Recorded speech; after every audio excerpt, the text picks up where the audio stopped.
অবশ্যই রাজ্যে তো ল অ্যান্ড অর্ডার সিস্টেম বলে কিছু নেই। ইউনিভার্সিটিগুলোতে, কলেজগুলোতে, প্রাইভেট এবং গভর্নমেন্ট কলেজগুলোতে তোলামূলের আমলে কি চলে আমরা তো জানি। আমরা তো হাওড়ার কলেজে দেখেছি কিভাবে নারী এবং পুরুষের নগ্ন ভিডিওগুলোকে ছড়িয়ে দেওয়া হচ্ছে, এবং এই যে ন্যাক্কারজনক কাজকর্ম যেটা ভারতীয় সংস্কৃতির এগেনস্টে, সর্বোপরি এটা তো কোনো সভ্য সমাজের বিরুদ্ধে। এখানে কি কোনো রুল অফ ল, কোনো আইনের শাসন, এখানে কি কোনো রুল অফ ডেমোক্রেসি মনে হচ্ছে আছে?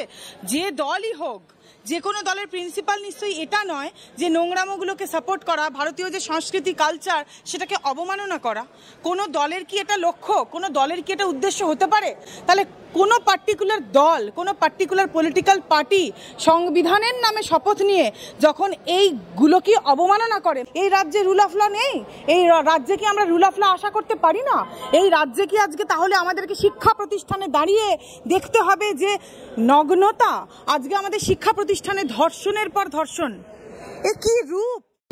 বাংলা হান্টের আরো খবর দেখতে নজর রাখুন। বাংলা খবর মানেই বাংলা হান্ট।